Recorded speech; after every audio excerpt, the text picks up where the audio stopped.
Have you ever been on a train and felt like something was wrong? Not wrong in a way you could explain. No loud argument. No emergency brake.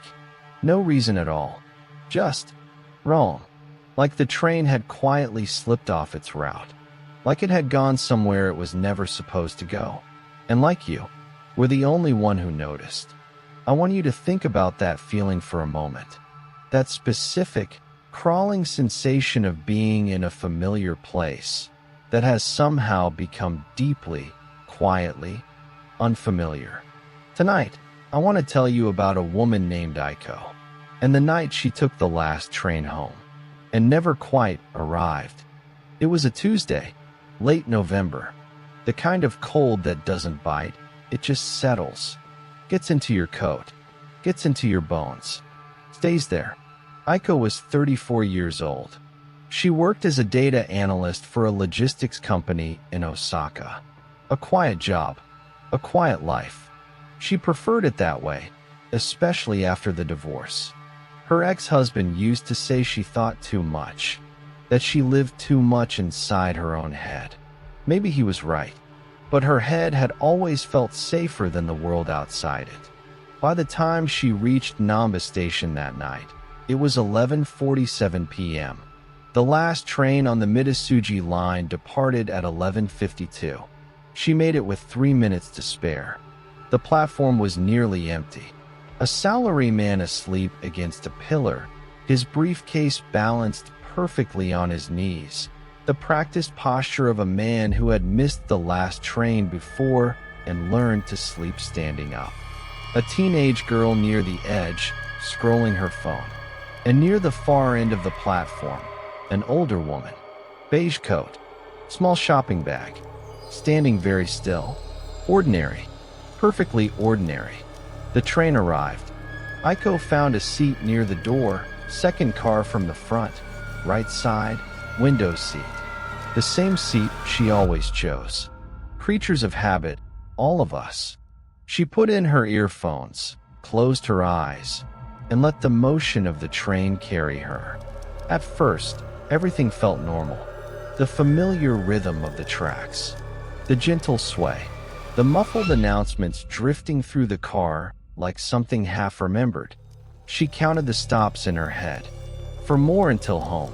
Then she noticed the announcements had stopped. Not paused, stopped. She opened her eyes. The station outside the window was unfamiliar. She pressed her face to the glass, cold against her cheek. The sign on the platform read, Hasegawa. Hasegawa. She turned the word over in her mind. Hasegawa. She had ridden this line for 3 years. She knew every station, every stop. There was no Hasegawa. She pulled out her phone. No signal. The map refused to load. Just a gray screen and a spinning icon that never resolved. She looked around the car. The salaryman was still asleep. The teenage girl was still scrolling her phone, but her screen was dark, completely dark, and yet her thumb kept moving. Up, down, up, down. Aiko looked toward the far end of the car. The older woman in the beige coat was staring at her. Not at the window, not at the floor. At Aiko, directly, without blinking. Aiko looked away. The train did not stop at Hasegawa. It slowed, just enough for her to see the platform clearly, and then kept moving, as if it were showing her something, as if it wanted her to look. The platform was lit, but wrong. The fluorescent lights buzzed with a yellow-green tint she had never seen before, the color of old photographs, of things preserved too long. Several figures stood on the platform, dressed in clothes from another era, high-collared shirts, wooden sandals, hair pinned up in styles her grandmother might have recognized. None of them were looking at the train. All of them were looking down, at something on the tracks below. Something Aiko could not see. The train accelerated. Hasegawa disappeared into the dark. The destination board above the door showed only dashes. Aiko stood up. She needed to find a conductor. She walked toward the door between cars, reached for the handle, and pulled. The door didn't open. She tried again. The handle moved. The mechanism engaged, but the door held firm.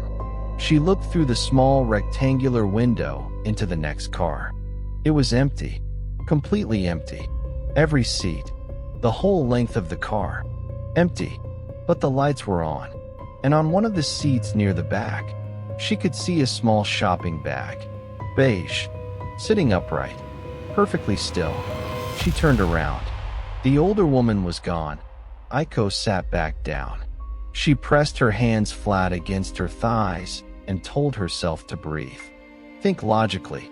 You fell asleep. You missed your stop.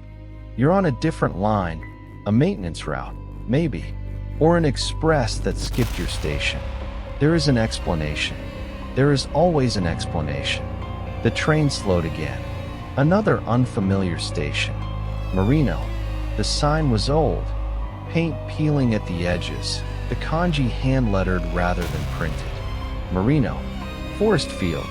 The kind of name old villages had. Villages that no longer existed. This time, the train stopped. The doors opened. No one on the platform. Just darkness beyond the station lights. And beyond that, trees. Dense, ancient trees pressing up against the station walls as if they had been growing there for a century. As if the forest had been slowly, quietly swallowing the station whole. The teenage girl near the door stood up. She tucked her dark phone into her pocket. And without looking up, without looking at anything, she walked off the train and onto the platform. "Wait," Aiko said. The girl didn't stop, didn't turn, just kept walking toward the trees until the darkness took her. The doors closed. Aiko was alone in the car. Then the lights flickered. In that brief half-second of darkness, she saw it, written on the window across from her. Not spray paint, not marker, drawn in the condensation, in small, uneven letters, a child's handwriting. "Don't get off." The lights came back. The window was clear. Aiko did not move. The train passed through 7 more stations. None of them had names she recognized. 2 had no names at all, just empty sign frames, the brackets rusted orange. At each stop, the doors opened. Each time, Aiko gripped the seat beneath her and did not move. At the 4th nameless station, she noticed something about the salaryman. He was still asleep, still perfectly upright, briefcase balanced on his knees. But his face, she couldn't see his face anymore. Not because his head was bowed, but because where his face should have been, there was just shadow. A deep, settled shadow that the light of the car seemed unwilling to touch. Aiko turned away. She stared at the door and she focused on her breathing, and she did not look at the salaryman again. At the 7th nameless station, the train stopped. And this time, no one got on. Something did, though. She heard it before she saw it. A soft sound from the rear of the car. A dragging. Slow. Deliberate. Like something heavy being pulled across the floor. One long scrape. Then silence. Then another. She did not look. She stared at the doors, and she did not look, and she thought about her apartment. The smell of her kitchen in the morning. The sound of rain on the window. The small, unremarkable things she had stopped noticing after the divorce. The dragging stopped. Silence. Then, very quietly, from just behind her left ear, breathing. Aiko did not move. She kept her eyes on the door. She kept her hands flat on her thighs. She breathed very carefully, in through her nose, out through her mouth, the way her therapist had taught her after the divorce. A grounding technique. Stay in your body. Name 5 things you can see. The door, the overhead rail, the advertisement panel above the window. Blank, she realized. Every advertisement panel in the car was blank. Just white rectangles. Waiting. The breathing behind her was very quiet. Very close. Not panicked, not labored, just the slow, patient breathing of something that had been waiting a long time and was in no hurry now. At some point, she didn't know how long it had been, the train passed through a station that was different from the others. This one was large, brightly lit, the ceilings high and vaulted like a cathedral, and the platform was full of people, hundreds of people, standing in perfect silence. Facing the train, Aiko pressed herself against the glass. She looked at the faces, ordinary faces, men and women and children, old people, young people, all ages, all eras. She could see it in their clothes, in their hairstyles.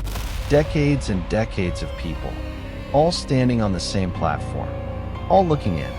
One of them raised a hand, not waving, just raising it, palm out, like a warning or a goodbye. The train did not stop. It passed through, and the lights of the station faded, and the dark returned. Aiko looked at her reflection in the black window. For a moment, just a moment, the reflection looked back at her differently. Wrong. The face the same, but the expression not hers. Something older in the eyes. Something that had seen the stations she had passed through and was not surprised by any of them. She closed her eyes. She kept them closed. She thought, I want to go home. Not the apartment. Not the city. She thought of something further back, her childhood bedroom. The specific yellow of the streetlight through her curtains at night. Her mother's voice calling her name from the kitchen. Something so ordinary it hurt. The breathing behind her stopped. The train began to slow. The destination board above the door flickered and showed a name, a real name, one she recognized. Shinosaka. Aiko opened her eyes. The car was empty. The salaryman gone. The shopping bag gone. Just her and the hum of the train and the lights of a real city beginning to appear outside the window. The doors opened. She didn't run. She wanted to, but she walked, steadily, carefully, off the train and onto the platform. She did not look back at the car. She did not look at the window. She walked through the turnstiles and up the stairs and out through the station exit. And then she was outside. Cold air. Real cold. The honest, biting cold of late November in Osaka. A taxi idled at the curb. She got in, gave her address, stared out the window the whole ride home. Her phone buzzed as the signal returned. 12:03 a.m. She had been on the train for 16 minutes. She sat in her apartment for a long time that night with all the lights on. She didn't sleep. She made tea she didn't drink and sat at her kitchen table and watched the sky outside slowly lighten from black to gray to the pale, ordinary blue of morning. She never told anyone what happened. What would she say? What words exist for the specific feeling of having been somewhere that shouldn't exist and having come back? She still rides the train. She has to. It's the only way home from the office. But she rides earlier now. Never the last train. Never 11:52. And before she boards, every single time, she checks the destination board. She reads every stop. She makes sure she recognizes every name. Most nights she does. But once, about 3 months after that November night, she was running late. It was 11:49. She reached the platform just as the last train was pulling in. She looked up at the destination board. Between Namba and her stop, between two stations she had seen 1,000 times, there was a name she didn't recognize. She stepped back from the platform edge. She let the doors close without her. She took a taxi home. She has taken a taxi every night since. Thank you for listening to The Last Passenger. If this story kept the lights on a little longer tonight, I understand completely. If you want more stories from the quiet, wrong corners of Japan, subscribe. Leave a comment below telling me what you felt during the mirror scene. I read every single one. Sleep well. If you can,